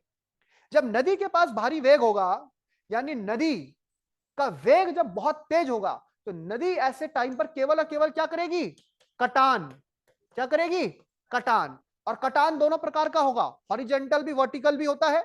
और अभी पर्टिकुलरली क्या करेगी, अपनी घाटी को क्या करता जाएगी, वो गहरी करती जाएगी, अपनी घाटी को क्या करती जाएगी, काटती जाएगी। अभी वर्टिकल जो है इस प्रकार से वो काटती जाएगी, गहरी होती जाएगी घाटी। अब जब वो कटान कर रही है बहुत जबरदस्त तरीके से, भाई पानी लगातार संपर्क में पत्थर के जो पर्वत पड़ते हैं, फ्रिक्शन पैदा होता है, घिसता रहता है, घिसता रहता है, घिसता रहता है। अब ऊपर से इतना कटान कर रही है तो अपने साथ क्या लेके आएगी, अवसाद, मलबा, डेब्रीज। और उनको जैसे जैसे निचले क्षेत्र में आ रही है तो थोड़ा थोड़ा एरिया प्लेन होता जा रहा है, उनको छोड़ती जा रही है, जगह जगह छोड़ती जा रही है। अब जगह जगह जगह छोड़ती जा रही है, रुका रुका रुका, वो सेडिमेंट बड़ा बन गया, तो फिर नदी क्या करेगी, अपना रास्ता बदल देगी, दूसरे क्षेत्र से आ जाएगी। पानी को अपना रास्ता मोड़ लेगा, वो दूसरे क्षेत्र से आ गया, फिर अगली बारी में वहां सेडिमेंट जमा जमा जमा, फिर रास्ता बदला, फिर तीरे। यही तो नदी की प्रॉपर्टी होती है, वो मेंडरिंग करती रहती है। क्या करती रहती है, मेंडरिंग, मेंडरिंग करती है। मेंडरिंग मतलब विसर्प का निर्माण करती है। क्या करती है, विसर्प, सांप नुमा ऐसे ऐसे घूमती है। और कई बार ऐसे में क्या होता है, नदी ने क्या किया, नदी ने ऐसे घूमी ऐसे घूमी ऐसे घूमी, और कई बार देखो पानी ऐसे गया ऐसे गया, अब उसने यहाँ अवसाद जमा करने, पानी के साथ अवसाद भी है, अवसाद जमा स्टार्ट हो गया, यहाँ अवसाद जमा हो गया, अवसाद जमा हो गया, इस तरह से, समझ रहे हो, पानी अंदर तक गहराई तक चला गया था। अब यही अवसाद जैसे जैसे यहाँ डिपॉजिट होता गया, इसके लिए क्या बन गया, वो रास्ता बंद हो जाएगा, ब्लॉक बन जाएगा, एक बार कट जाएगा। फिर अगली बार नदी आई, जब उसने देखा यहाँ इतना अवसाद जमा हो गया, वो ऐसे घूम के ऐसे घूम गई। अब ये जो हिस्सा है कौन सा वाला, ये वाला, ये आप देखेंगे तो यहां अपने आप में एक झील बन जाती है, ये वाला, ये ऐसे झील बन जाती है, जो हमने आपको बताई थी कौन सी lake, oxbow, oxbow lake. Oxbow lake समझ रहे हैं ना, ऑक्सबो का मतलब होता है जैसे बुल का कुबड़ होता है, सांड का कुबड़ होता है, तो इस तरह का होता है कि नहीं होता। तो मान लीजिए ये यहां से कट गया रास्ता, ये ऐसे कट गया, तो इतना हिस्सा अलग से झील बन गई।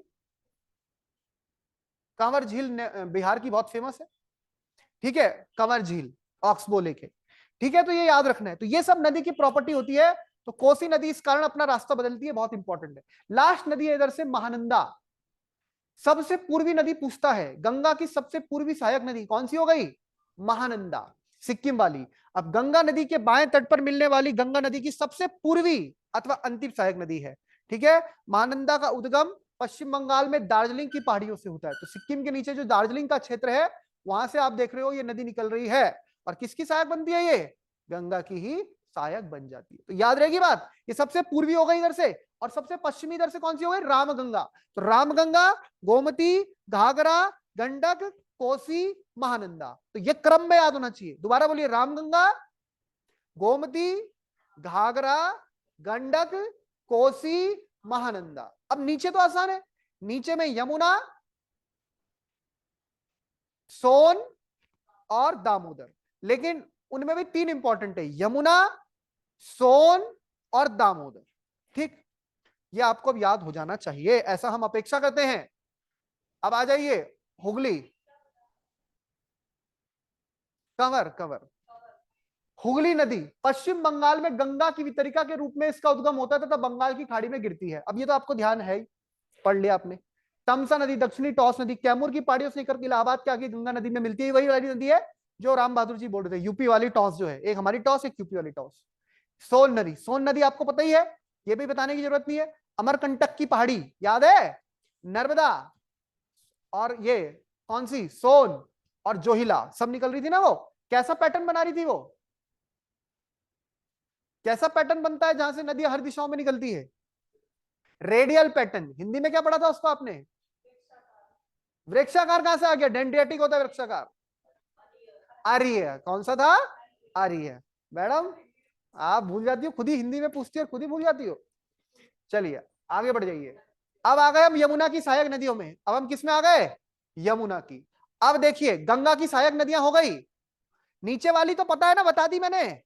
नीचे वाली कौन कौन सी हो गई? सबसे पहले यमुना, सोन और दामोदर। यमुना वही वाली है जो उत्तराखंड से निकल रही है, सोन वही वाली है जो अमरकंटक से, और दामोदर वही वाली है जो हजारीबाग प्लेट्यू, झारखंड, छोटा नागपुर वाली। तीनों को बारे में पता है ना आपको। अब यमुना की सहायक में आ जाइए। अब यमुना की सहायक में सबसे पहले आ गई चंबल। अब देखिए, मऊ, एक मऊ है उत्तर प्रदेश में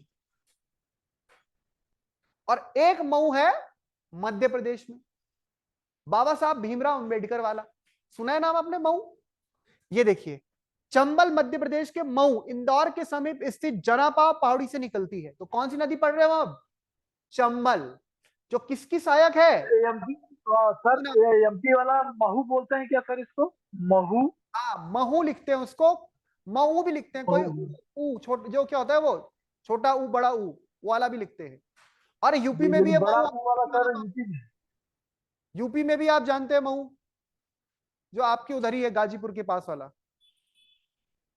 देवरिया के पास है। हाँ, तो ये देखिए, दो है, दो है। अब एक ही नाम से दो दो जगह शहर भी होते हैं, एक ही नाम से दो दो तीन तीन नदियां भी हो सकती हैं। तो मध्य प्रदेश के मऊ, ये यूपी वाला मऊ नहीं है, मध्य प्रदेश वाला है। इंदौर के समीप स्थित जनापा पहाड़ी से निकलती है, कौन सी? चंबल नदी, एवं इटावा के समीप। अब ये इटावा कौन सा है? ये यूपी में इटावा। इटावा में अखिलेश, मैनपुरी। क्या बोल रहे हैं राम बहादुर जी? एटा इटावा मैनपुरी हाँ, पश्चिमी यूपी में। ये सपा का गढ़ है, सपा का गढ़, समाजवादी पार्टी का। इटावा, मैनपुरी, है ना, सैफई।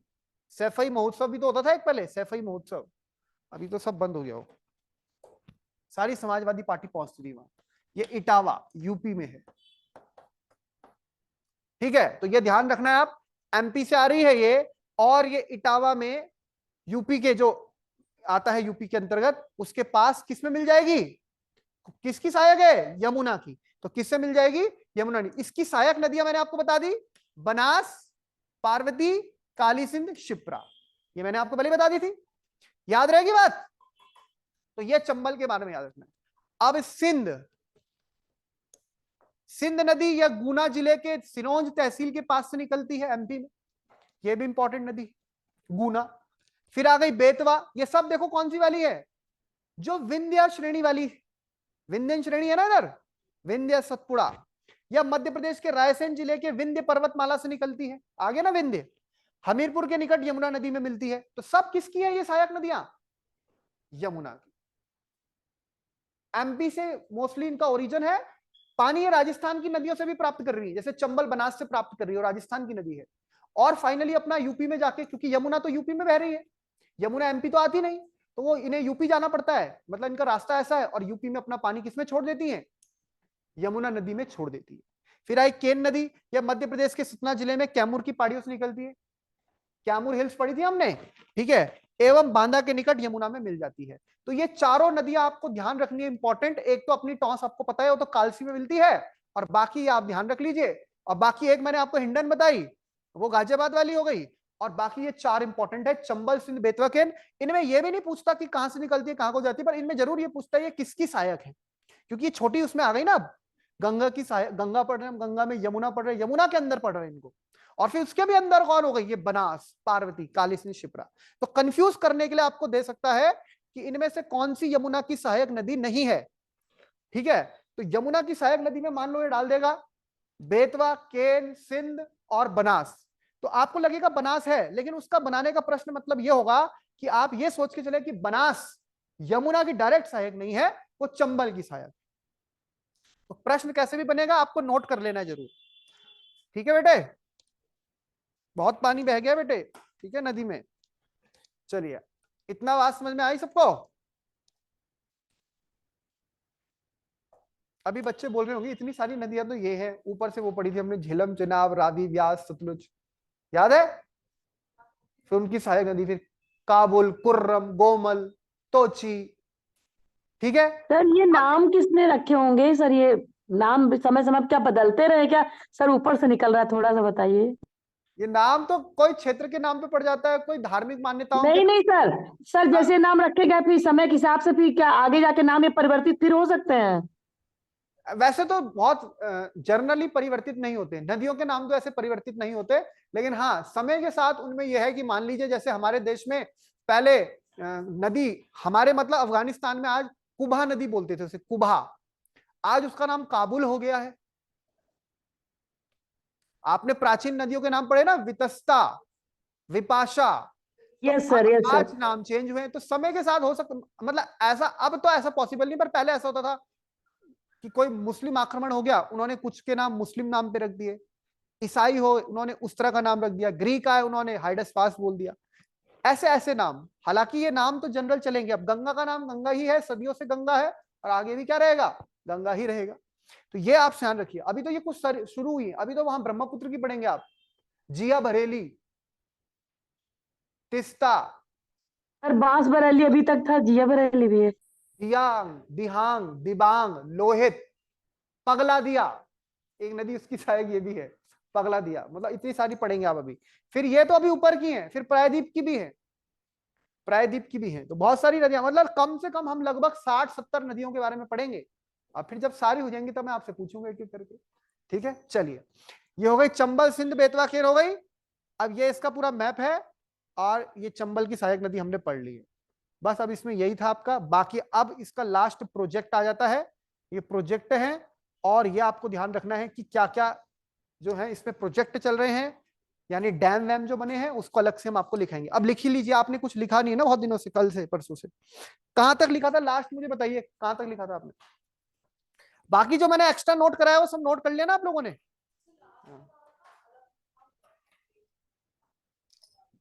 अलकनंदा नदी तंत्र,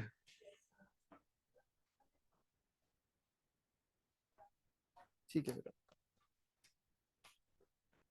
पंचप्रयाग लिख लिए थे ना? ठीक है।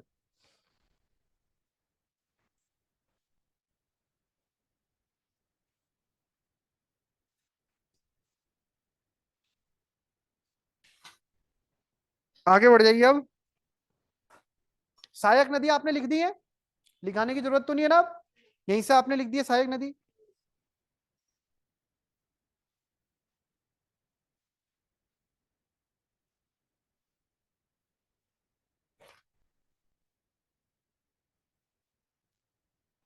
लगभग आपने हर पॉइंट लिख लिया है। मैं एक बार बोल रहा हूं, आप देख लेना कोई ऐसा पॉइंट है जो छूटा ना हो आपका। सुनो ध्यान से, सुनो सभी बात। अगर कोई पॉइंट आपको लगेगा तो वहां मुझे रोक देना, वरना आपने जो लिखा है और आपको पता है तो फिर वो लिखने की दोबारा दोबारा आवश्यकता नहीं है। सुनो ध्यान से, मतलब मैं कंटेंट बुक से बोल रहा हूं, आप देख लेना आपको ये बात पता है और आपने किसी ना किसी रूप में लिखी है, चाहे मैंने यहां लिखा हो आपने नोट कर लियो, तो फिर हमें दोबारा लिखने की जरूरत नहीं होगी। सतोपंथ हिमानी से निकली अलकनंदा और गौमुख के निकट गंगोत्री हिमनद से निकली भागीरथी देवप्रयाग में मिलने के बाद संयुक्त रूप से गंगा कहलाती है। यह बात आप जानते हैं। ये ठीक वैसा ही नहीं लिखा होगा जैसा मैं बोल रहा हूं, लिखाते वक्त मैं अपनी भाषा का इस्तेमाल करता हूं, लेकिन आपने किसी रूप में लिखा होगा। अलकनंदा की सहायक नदियां जैसे पिंडार, हमने पढ़ी थी पिंडारी, बाएं तट से कर्णप्रयाग में, तथा मंदाकिनी नदी दाएं तट से रुद्रप्रयाग में इससे आकर मिलती है। ये सब हम पंचप्रयाग में लिख चुके हैं, है ना। धौली गंगा व विष्णु गंगा अलकनंदा की अन्य सहायक नदियां हैं। बद्रीनाथ का प्रसिद्ध मंदिर अलकनंदा नदी के तट पर है। ये बात मैंने आपको बताई थी कि बद्रीनाथ मंदिर अलकनंदा के तट पर है। ये बात भी मैंने आपको बताई थी कि केदारनाथ का मंदिर मंदाकिनी नदी के तट पर है। अब ये आपने लिखी है नहीं लिखी, या आपने अपने दिमाग में फीड कर लिया, या आपके ऊपर है। और नहीं लिखी तो लिख देना स्टार पॉइंट बना के कि बद्रीनाथ जी का प्रसिद्ध मंदिर अलकनंदा नदी के तट पर है। खासकर बच्चे जो बाहर से हैं, उत्तराखंड राज्य के बाहर के हैं, यहां तो लगभग सबको पता ही होगा, पर आप जरूर ध्यान रखिए बद्रीनाथ जी का प्रसिद्ध मंदिर अलकनंदा नदी के तट पर है। वहीं केदारनाथ जी का मंदिर, वहीं महाकाल का मंदिर अभी बताया ना, शिप्रा नदी के किनारे। ठीक है, ये भी ध्यान रखना, याद रहेगी बात, तो अपने हिसाब से खुद लिख लेना। अच्छा, गंगा, आगे सुनो। गंगा पूर्व दिशा में पश्चिम बंगाल में के फरक्का में, फरक्का तक बहती है, जो मैंने आपको बताया मुर्शिदाबाद में, जहां यह दो धाराओं में बढ़ जाती है। एक धारा हुगली पश्चिम बंगाल में इस नाम से जानी जाती है, तथा दूसरी धारा भागीरथी भागीरथी के रूप में प्रवाहित होते हुए आगे बांग्लादेश में पद्मा नाम से जानी जाती है। यह भी आपने लिख लिया है, यह आपको ध्यान रखना है। जहां ब्रह्मपुत्र नदी से मिलने के बाद इसमें एक अन्य नदी मिलती है मेघना, और गंगा ब्रह्मपुत्र मेघना का जो तंत्र है वह बंगाल की खाड़ी में सुंदरबन डेल्टा का निर्माण करता है। आगे देखिए, गंगा के दाएं तथा बाएं दोनों तटों से अनेक सहायक नदियां आकर मिलती है, जिसमें यमुना सबसे बड़ी सहायक नदी है। यमुना का मैंने पूरा पोस्टमार्टम कर दिया, पूरा उसका लंबाई चौड़ाई कहां कहां से जाती है वो सब आपको बता दिया है। जो बंदरपुर चोटी के यमुनोत्री हिमनद से निकलती है तथा प्रयागराज में गंगा के दाएं तट पर मिलती है। यह आपको पता है। सोन भी गंगा के दाएं तट पर मिलती है। इसके अलावा चंबल, सिंध, बेतवा, केन इत्यादि यमुना के दाएं तट की प्रमुख सहायक नदियां, ये सब यमुना की सहायक नदियां, ये भी हमने देख लिया। चंबल की सहायक नदियों में बनास, काली सिंध आदि प्रमुख है, ये भी हमने देख लिया। बनास की सहायक नदियों में खारी व धुंध है, ये आपके इंपॉर्टेंट नहीं है। कोसी गंगा के बाएं तट पे मिलती है, ये आपको पता है। इसके द्वारा अपने नदी मार्ग का अधिक कटाव तथा मार्ग परिवर्तन के कारण से बिहार का शोक कहते हैं, ये भी मैंने आपको बता दिया। बिहार का शोक क्यों कहते हैं? क्योंकि अधिक कटान करती है। यानी सारी बातें जो लिखी है वो आपको मैंने पढ़ा दी हैं। गोमती, घाघरा, गंडक आदि गंगा के बाएं तट पर मिलने वाली सहायक नदियां हैं, ये सब आपको पता लग गया। दामोदर, हुगली के दाएं तट की प्रमुख नदियां, इसे बंगाल का शोक कहते हैं, ये भी आपको मैंने बताया। बिहार का शोक किसे कहते हैं, बंगाल का शोक किसे कहते हैं। गंगा नदी, अच्छा अब ये पॉइंट नोट करना है, लिखिए गंगा नदी पर ही, गंगा नदी पर ही राष्ट्रीय जलमार्ग नंबर 1, गंगा नदी पर ही राष्ट्रीय जलमार्ग, इसे बोलते हैं नेशनल वाटरवे नंबर 1 स्थित है, जो कि प्रयागराज को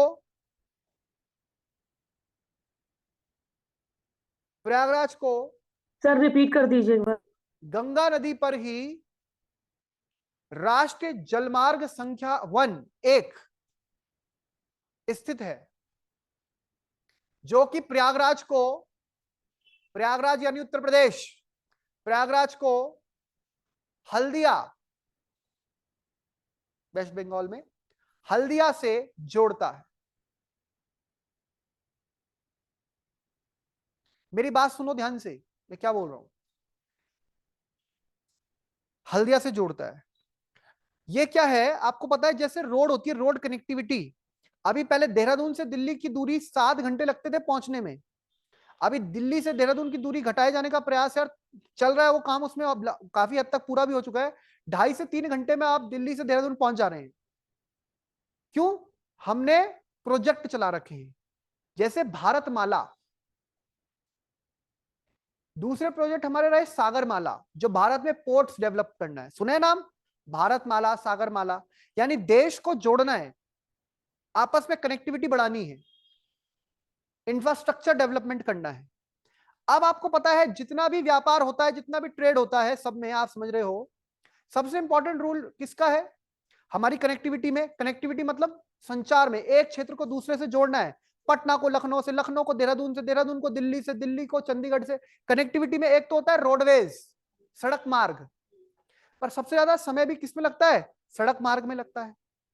दूसरा होता है रेलवेज, बहुत चीप है रेल मार्ग। भारत में भी बड़ी संख्या में लोग सड़क मार्ग का इस्तेमाल तो हम जनरली करते हैं हर चीज के लिए, जहां कुछ नहीं जाएगा तो सड़क तो पहुंचाई जा सकती है। दूसरा होता है रेल मार्ग। तीसरा होता है हवाई मार्ग। सबसे जल्दी पहुंचाने वाला जो मार्ग है वो हवाई मार्ग है, लेकिन सबसे महंगा इनमें। महंगा होता है ना, अब आपका बस का टिकट, रेल का टिकट और हवाई जहाज का टिकट, इनमें सबसे महंगा कौन सा होगा?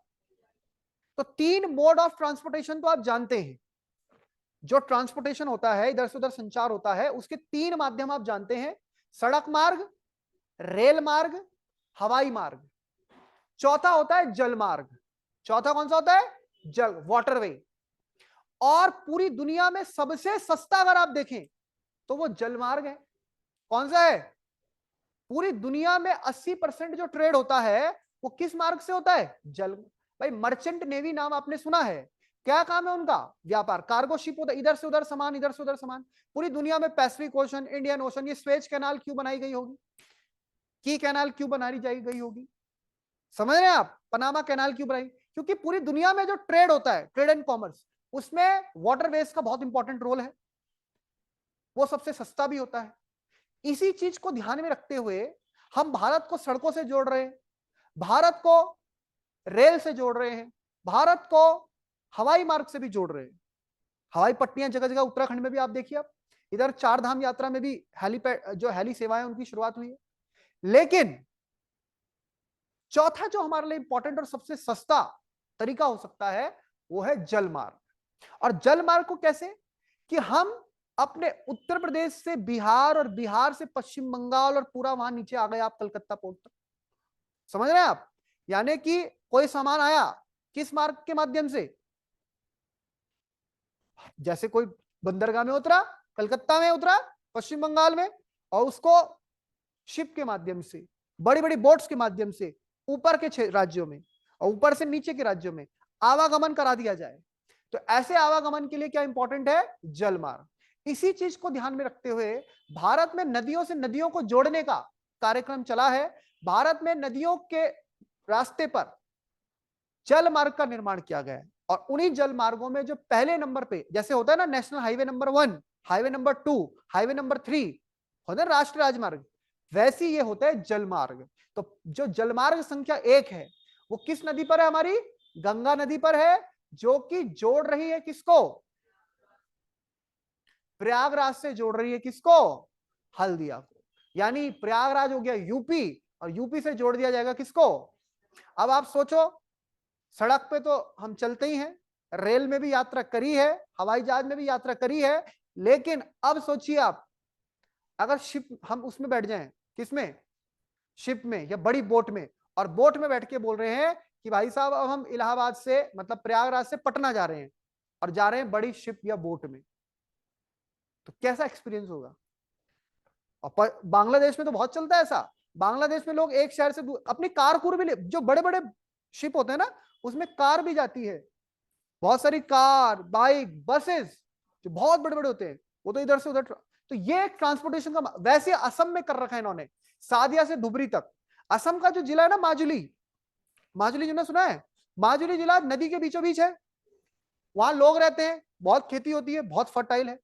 लेकिन वहां के लोग जब और आसपास के शहर जाते हैं, जॉब करने जाते हैं, तो वो अपनी स्कूटी स्कूटी बाइक वाइक निकालते हैं, तो वहां पे बड़ी बड़ी वो आती है, जैसे बड़ी बोट होती है, वो उसमें अपनी बोट में अपनी गाड़ी रख देते हैं, मतलब, और खुद उसमें बैठे, अब बोट चलती है। जैसे हमारे यहाँ नहीं चलता, ऑटो चल रहा, विक्रम चल रहा, बस जा रही राजपुर रोड से घंटा घर से क्लाइमेंट टाउन, वहां शिप चलता है भाई तुम्हें यहाँ, फिर वो हॉर्न बजाता है, सब लोग चढ़ते हैं उसमें, फिर उतरते हैं, चढ़ते हैं, उतरते हैं, ऐसा आवागमन होता रहता है। तो ये होता है कौन सा, वो आपको आगे बता देंगे हम किस तरह से इस्तेमाल होता है, और बड़े शिप कैसे होते हैं, क्रूज कैसे होते हैं। और अभी ये गंगा विलास बना था एक, जो हाईटेक था, बड़ा 1 2 3 4 6 मंजिल वाला, बड़े 5 स्टार होटल जैसा, देखे आपने, जिसका एक प्रधानमंत्री ने बोला था उसका टिकट ही कितना, 1 लाख रुपए, कई लाख रुपए का था।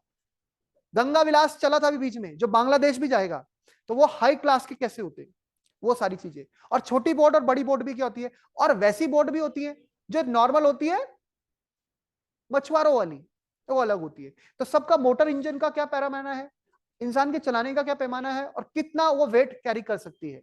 वरना बड़ा से बड़ा शिप डूबा है ना, टाइटैनिक, तो वो आपको ध्यान रखना है। ये आपको याद रह जाएगी बात। यहां पर राष्ट्रीय जलमार्ग संख्या 1 है, ये याद रखना। आगे हम पढ़ेंगे सादिया से दुबरी, जब हम दूसरा पढ़ेंगे दूर। केरल में भी ऐसा बहुत काम है, केरल में भी बोट के माध्यम से जोड़ने का पूरा प्रयास है। आगे सर बढ़िए, नेक्स्ट पॉइंट। सर हाँ जी, सर बंगाल की जो शोक है सर, हाँ सर उसका नाम दामोदर, बता दीजिए। Okay Damodar, sir. दामोदर नदी। नेक्स्ट लिखिए,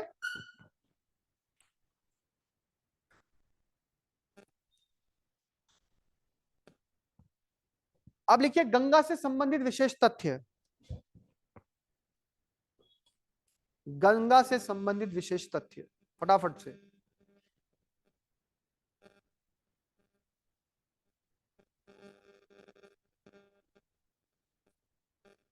लिखिए गंगा नदी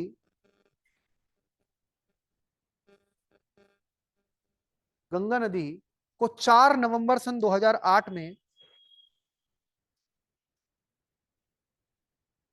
गंगा नदी को 4 नवंबर सन 2008 में तत्कालीन प्रधानमंत्री डॉक्टर मनमोहन सिंह की सरकार द्वारा, तत्कालीन प्रधानमंत्री कौन थे उस टाइम, डॉक्टर मनमोहन सिंह की सरकार द्वारा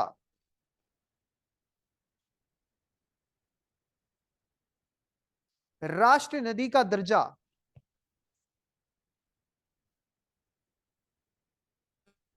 राष्ट्रीय नदी का दर्जा दिया गया, राष्ट्रीय नदी का दर्जा दिया गया।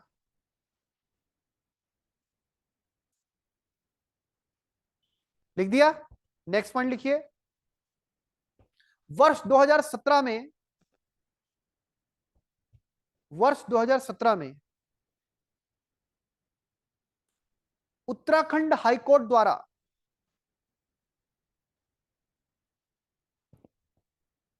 उत्तराखंड हाईकोर्ट, उत्तराखंड उच्च न्यायालय द्वारा गंगा तथा यमुना नदी को,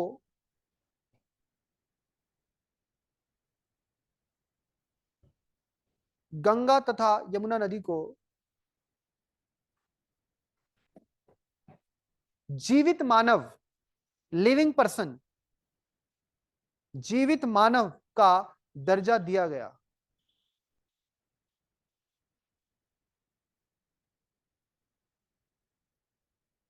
जीवित मानव का दर्जा दिया गया।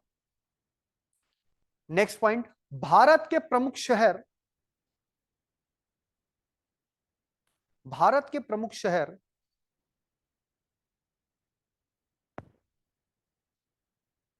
जैसे ऋषिकेश, जरा ध्यान रखिएगा सभी लोग, ऋषिकेश को भारत की योग कैपिटल भी कहा जाता है, भारत की योग राजधानी कहा जाता है ऋषिकेश को। योग समय करे, योग रहे निरोग। विश्व योग दिवस कब आता है, अंतरराष्ट्रीय योग 21 दिवस जून को कब, सर, 21 21 जून। जून। हाँ, तो भारत के प्रमुख शहर, अंतरराष्ट्रीय योग दिवस 21 जून, ठीक है। कौन कौन से, ऋषिकेश लिख दिया, कौमा हरिद्वार, हरिद्वार, कौमा कन्नौज, ये यूपी में, comma Hardoi, Hardoi, comma Kanpur, Prayagraj,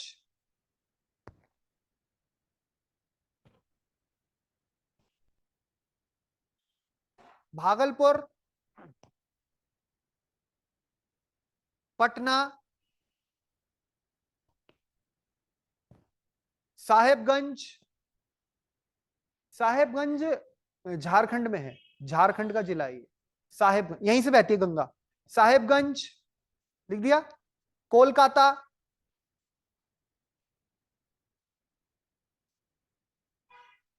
Haldia, comma Howrah, आदि शहर, ये सब गंगा के किनारे हैं। आदि शहर, आदि शहर गंगा नदी के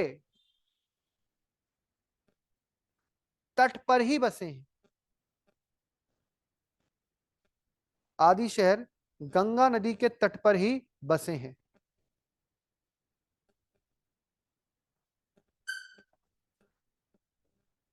नेक्स्ट पॉइंट लिखना,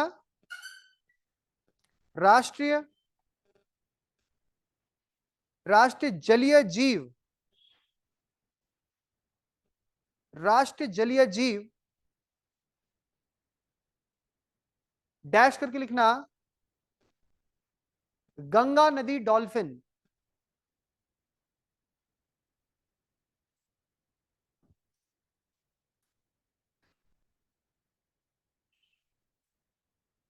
गंगा नदी डॉल्फिन को यह दर्जा, गंगा नदी डॉल्फिन को यह दर्जा दिया गया है। किसको यह दर्जा? जलीय जीव। जैसे जीव होते हैं ना, नेशनल एनिमल, नेशनल बर्ड, राष्ट्रीय जलीय जीव का दर्जा 2009 में इसे बोलते हैं गंगा रिवर डॉल्फिन। गंगा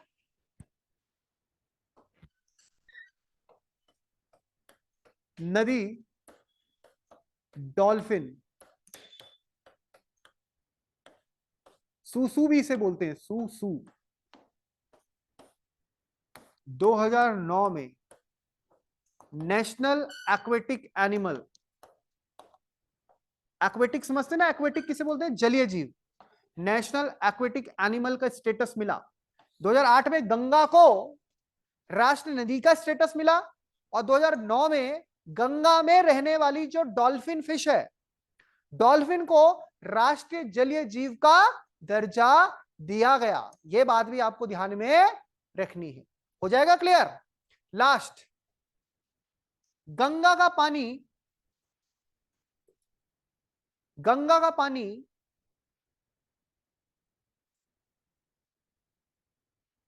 कभी खराब नहीं होता।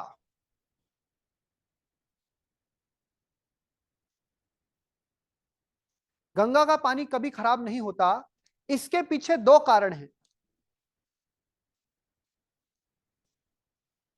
गंगा का पानी कभी खराब नहीं होता, इसके पीछे दो कारण हैं। पहला पॉइंट,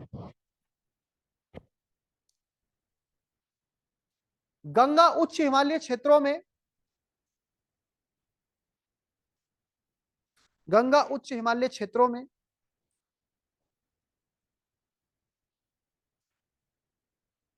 विभिन्न पर्वत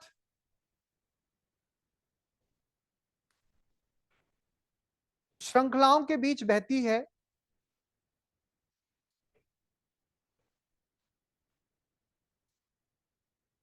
विभिन्न पर्वत श्रृंखलाओं के बीच बहती है, जहां पर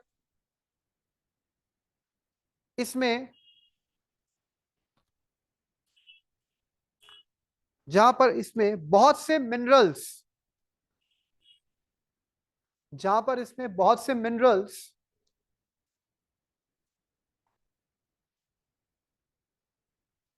मिलते हैं, जो इसे औषधीय गुण प्रदान करते हैं, जो इसे औषधीय गुण प्रदान करते हैं। मिनरल्स मतलब खनिज बच्चे, जो इसे औषधीय गुण प्रदान करते हैं। औषधीय गुण मतलब मेडिसिनल प्रॉपर्टी। दूसरा, सेकंड पॉइंट, गंगा के जल में, गंगा के जल में बैक्टीरियोफेज नामक वायरस पाया जाता है?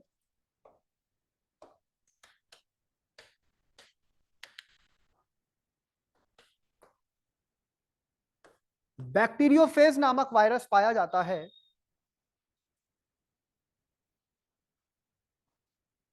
वायरस पाया जाता है जो जीवाणुओं को, तो हानिकारक जीवाणु होते हैं ना जो पानी खराब करते हैं, जो जीवाणुओं को नष्ट कर देता है, उन्हें खा जाता है वो। जो जीवाणुओं को, कौन सा जीवाणु? जो हानिकारक जीवाणु है, जो पानी को डिके करते हैं, नष्ट कर देता है। अतः गंगा को सेल्फ प्यूरिफाइंग रिवर कहा जाता है। हिंदी में बोलते हैं स्वतः स्वच्छ होने वाली नदी। ये लिख लेंगे आप। अतः गंगा को सेल्फ होने वाली नदी कहा जाता है। सेल्फ प्यूरिफाइंग रिवर, स्वतः स्वच्छ होने वाली नदी कहा जाता है।